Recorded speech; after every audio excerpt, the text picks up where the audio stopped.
Ken Clarke, first of all, you were at the funeral this morning. Was it a fitting tribute to Lady It Thatcher? was, yes. I thought it was reasonably straightforward. It was, surrounded by all the pomp and everybody in their robes and so on. But at the heart of it, it was a perfectly decent, straightforward funeral service, and it was a good send-off. And it was suitable for what is a sad occasion, a solemn occasion. Do you think Lady Thatcher would have approved? Oh, I think she would have approved. She, I think, had quite a hand in it. This had all been planned during Tony Blair's government. Actually, this was when most of the plans for this style of funeral had been made, and she'd been asked for her choice of hymns and so on, which certainly seemed to have a good Thatcherite ring to them. Because obviously there has been a lot of discussion about whether it was right that she had a ceremonial funeral, so whether it was right that so many millions were being spent on it. But do you think that after today's events, it's proved that it was the right decision? I thought all that debate was quite silly.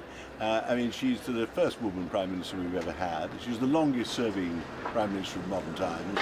Even her own enemies agree she made a bigger difference to the political life of the country than any other Prime Minister, and it's not costing millions and millions, that's all nonsense. So by and large, as with several other things that surrounded the departure of Mrs Thatcher, some of the controversy has taken on a slightly cliched and conventional air. No, I thought it was a suitable funeral, and I thought it was a nice funeral, and I think she deserved that kind of send-off. It's clear one of your fellow cabinet ministers, the Chancellor, was quite emotional during that service, and we actually saw that he had shed some tears.